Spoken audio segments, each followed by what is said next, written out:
Les amis, dans cette nouvelle leçon, je voudrais que l'on aborde une difficulté que vous rencontrez très régulièrement, même au quotidien. C'est une difficulté qui concerne les verbes.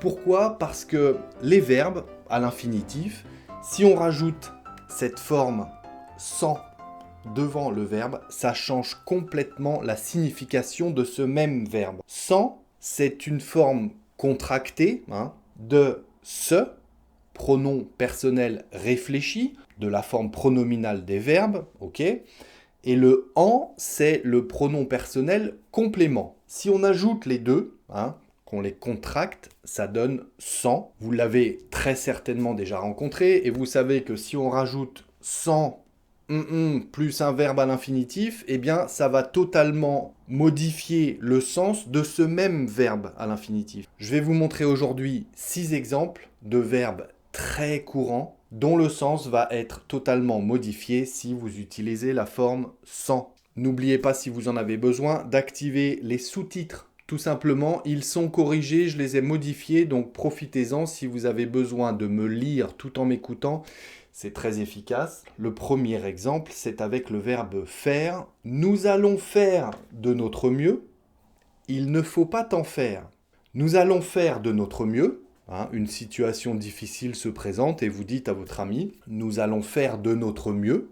D'accord ? Du mieux possible. Nous allons faire de notre mieux. Il ne faut pas t'en faire. L'infinitif de il ne faut pas t'en faire, c'est sans faire. Sauf que là, évidemment, il est conjugué parce que vous parlez à votre ami, vous lui dites tu. Il ne faut pas t'en faire. D'accord ? Pronom personnel réfléchi. Il ne faut pas t'en faire. Avec le en, le pronom personnel complément. Eh bien, dans ce cas, sans faire, à l'infinitif, ça signifie s'inquiéter, se faire du souci. Et en fait, le en, il rappelle souci. Il ne faut pas t'en faire, ça veut dire il ne faut pas te faire de soucis, il ne faut pas t'en faire de soucis, il ne faut pas t'inquiéter. Donc j'ai volontairement construit une phrase avec le verbe faire et le verbe sans faire dans la même phrase, vous avez compris, pour ajouter une petite difficulté supplémentaire. Nous allons faire de notre mieux, il ne faut pas t'en faire. D'accord ? On va essayer de faire du mieux possible, ne t'inquiète pas.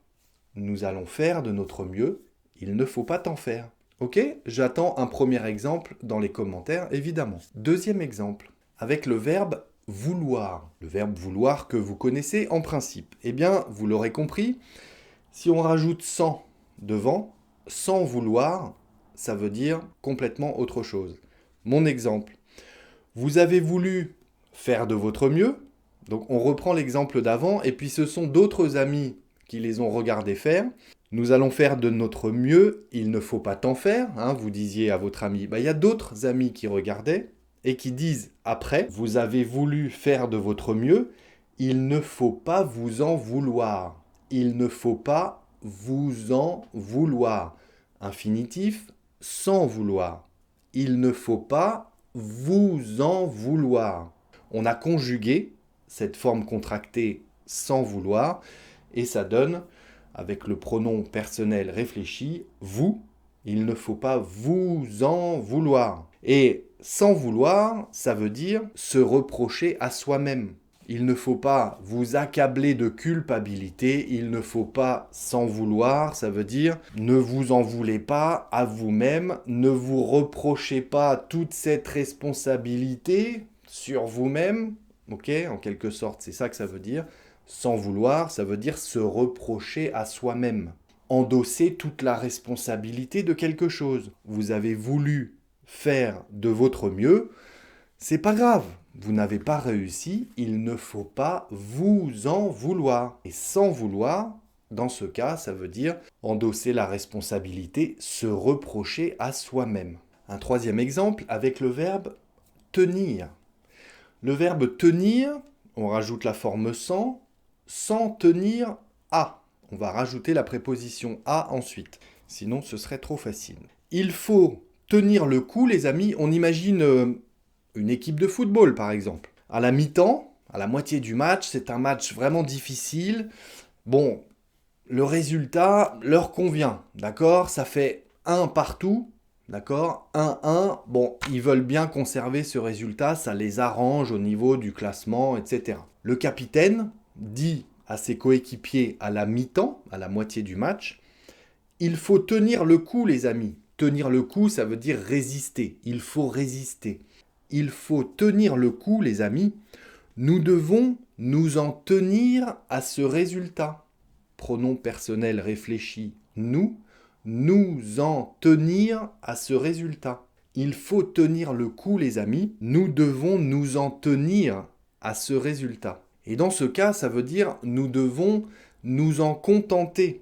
Ne pas chercher à aller plus loin, ne pas chercher à faire mieux, à avoir plus. Il faut nous en tenir à ce résultat. Essayons de conserver ce résultat. Ça nous va très bien, d'accord? On va s'en contenter. S'en tenir à ce résultat, ça veut dire, voilà, n'allons pas plus loin, restons-en là, ok? On va s'en contenter, c'est très bien. Il faut résister, il faut tenir le coup jusqu'à la fin du match.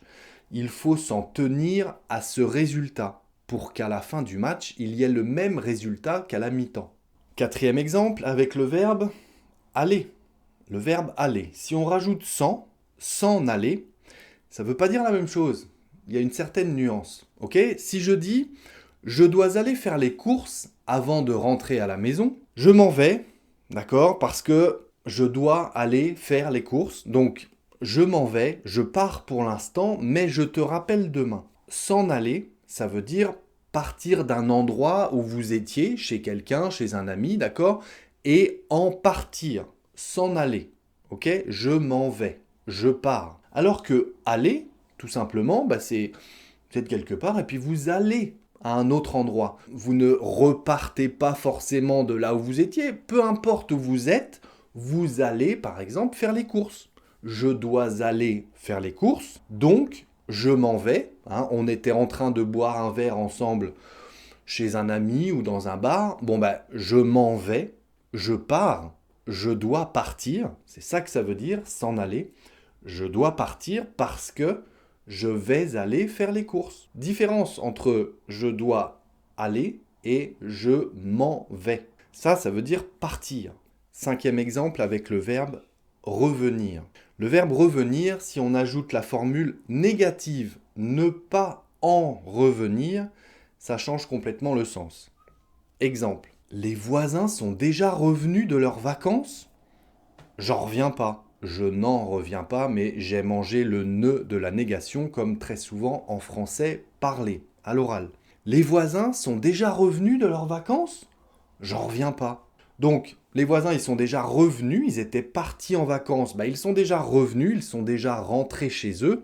Je n'en reviens pas. Ça ne veut pas dire que je ne reviens pas des vacances, moi. Je n'en reviens pas, ça veut dire je suis très étonné, je suis très surpris que les voisins soient déjà revenus de leurs vacances. Je n'en reviens pas. Ne pas en revenir, ça veut dire être très étonné, être très surpris. Et le dernier exemple, les amis, le verbe sortir. Sortir sans sortir. Sans sortir, c'est sous-entendu d'une situation difficile. D'accord ? Sors-toi de cette situation difficile. Il faut t'en sortir. Le en, il rappelle une situation difficile, une complication. S'en sortir, ça veut dire réussir à sortir d'une difficulté, d'une situation compliquée. Ça veut dire ça et rien d'autre. S'en sortir, c'est ce que ça veut dire. Petit exemple avec le verbe sortir et le verbe s'en sortir dans la même phrase. Ce n'est pas toujours facile de sortir les poubelles. Exemple curieux, mais c'est parce que l'accès est très difficile. Pour accéder au local où il y a toutes les poubelles, il faut descendre à la cave, c'est un escalier en colimaçon comme ça. Alors si les poubelles sont assez lourdes, c'est un peu compliqué. Ce n'est pas toujours facile de sortir les poubelles. L'accès est difficile. Est-ce que tu es sûr que tu vas t'en sortir ? Est-ce que tu es sûr que tu vas t'en sortir ? Ça veut dire, vas-tu réussir à te sortir de cette situation un peu compliquée parce qu'il y a beaucoup de poubelles à descendre et l'escalier est vraiment très petit. Ce n'est pas toujours facile de sortir les poubelles, le verbe sortir, normal. L'accès est difficile. Est-ce que tu vas t'en sortir? S'en sortir, c'est se sortir d'une situation difficile, compliquée. 6 verbes aujourd'hui. J'attends évidemment vos 6 exemples en commentaire. J'espère que cette leçon a été utile. Vous me posez régulièrement la question, j'en discutais avec une étudiante qui vient me voir toutes les semaines sur Skype d'ailleurs. Le lien, ceux que ça intéresse, j'en profite pour faire la transition. Si vous souhaitez venir discuter avec moi, pratiquer votre expression orale, préparer un examen, le DELF, le DALF, quel que soit le niveau, le lien est dans la description de cette vidéo. Vous cliquez pour planifier, réserver une conversation ensemble, une séance ensemble. Je vous attends derrière mon écran pour pratiquer avec vous. Vous y trouverez également dans la description les liens pour devenir membre de la chaîne et recevoir les transcriptions de toutes les prochaines leçons par email. Vous trouverez également le lien PayPal pour ceux qui veulent contribuer au développement du projet Le Français by Alex. Le lien vers ma page Patreon également si vous souhaitez que je vous envoie une carte postale chaque mois dans votre boîte aux lettres ou des magazines, des livres en français, etc. Allez voir tout ça. Et puis, si vous n'êtes pas encore abonné et que cette leçon vous a plu, eh bien pensez à mettre un petit like, ça fait toujours plaisir et ça encourage. Pensez à vous abonner si ce n'est pas encore fait. Et moi, d'ici la prochaine leçon, je vous dis travaillez bien les amis, restez concentrés, prenez soin de vous et à très bientôt sur Le Français by Alex.